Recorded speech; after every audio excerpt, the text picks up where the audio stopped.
Good evening, everyone. Thanks for joining us on the middle this week. My name is Vailan, and I'm here to talk to you about obedience. So we're just going to jump right into this. This is Matthew 26, 6 through 10, as well as verse 13. I'm reading from the NLT version. It says, "Meanwhile, Jesus was in Bethany at the home of Simon, a man who had previously had leprosy. While he was eating, a woman came in with a beautiful alabaster jar of expensive perfume and poured it over his head. The disciples were indignant when they saw this. 'What a waste,' they said. 'It could have been sold at a high price and the money given to the poor.' But Jesus, aware of this, replied, 'Why criticize this woman for doing such a good thing to me?' Verse 13, "I tell you the truth, wherever the good news is preached throughout the world, this woman's deed will be remembered and discussed." Now, this action really is two sides of the coin that we are as humans. On one hand, we are very excited and head over heels to serve Jesus in whatever capacity that looks like. And then on the other hand, we're quick to judge and condemn someone for doing the very same thing. This action may be as small as giving money to someone on the side of the road, all the way to someone starting a church. Sometimes we feel called to do this, and when we do it, we see it as a great thing. I'm doing this spiritual thing. I'm doing this great thing for this person. Bless me, right? And then when we see someone doing it, maybe when you're driving by this person and you're avoiding eye contact with that homeless person and you see them give them money, you're judging them, saying, well, they're giving them money. All they're going to do is buy drugs with it. All they're going to do is just get drunk with it or blow it. So when you do this action, when you step out in faith and feel called to do something as little as give someone money, the smallest thing you could do, the least you could do, as a matter of fact, and someone comes at you with that very condemnation with, well, why? It may be as simple as them just saying, well, why did you do that? Or, you know what they're going to do with it. You have to rebuke it. You have to set that aside, because it's not our place to judge what they do with the money. It's not our place to judge, to even wonder what they're going to do with the money. Our place is to obey. Our place is to give that money. If we feel called, we are to step out in faith. We are to obey God and do that thing. God doesn't say, avoid eye contact with this person, avoid them. If you don't have cash to give them, that's fine. If you don't have time to go and buy them a meal, that's time. But if God is calling you to do that thing, God is calling you to step out, God is calling you to reach your hand out, encouragement, money, food, just saying good morning to them, then that is your place to do that. And by avoiding that, you are avoiding God. One of the biggest problems we have as a church is pride.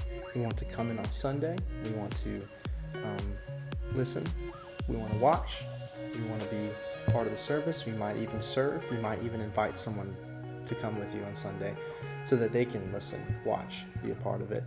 But that barely even scratches the surface of what it means to work in God's kingdom.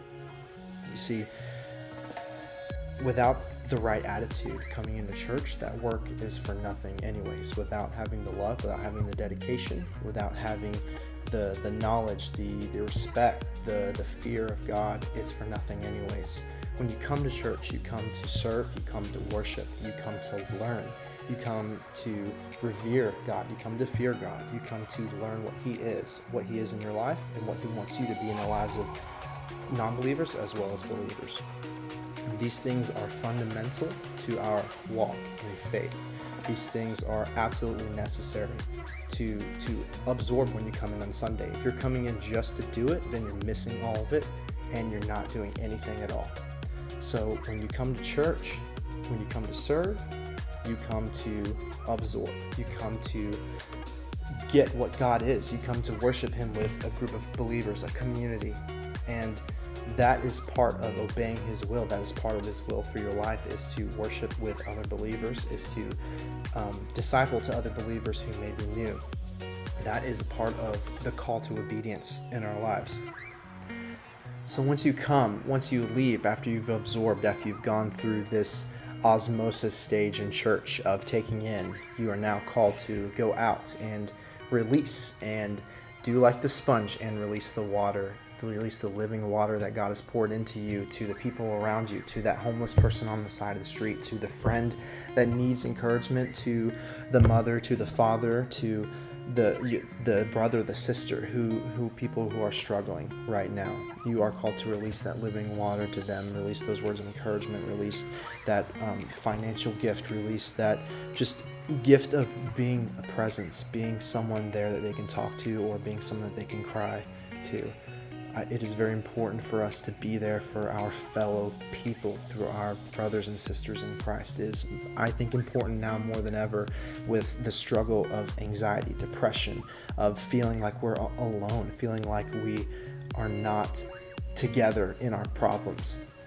It's actually, scratch that. It is definitely now more important than ever to be there for that person, to be there for those people. Technology has us as a statement of more connected, but I believe we're more disconnected now than ever. So be there for that person. Obey the call to be there for that person. It might be as simple as a text or a call on the phone, but I believe that we as people, if we are truly who we claim to be, if we are truly who we put ourselves out to be as believers, as lovers of God, then we need to be lovers of people second, as the greatest commandment: love God and then love your neighbor. I wanted to share this word of obedience to encourage you to listen to what God is speaking to you, what He's calling you to do. And I want you to pray instead of praying, God, obey me, God, do what I want you to do, you need to pray that, God, I can obey you, and that, God, I can do what you want me to do, because God owes us nothing, but we owe Him everything. So the least we can do is obey Him. The least we can do is step out in faith and do what He's calling us to do.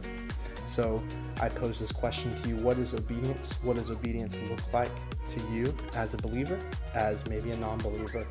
What does listening and obeying His call in your life look like? How can you start that today? And I just wanted to say thank you for listening to me, and we hope to see you in the middle next week. Thank you.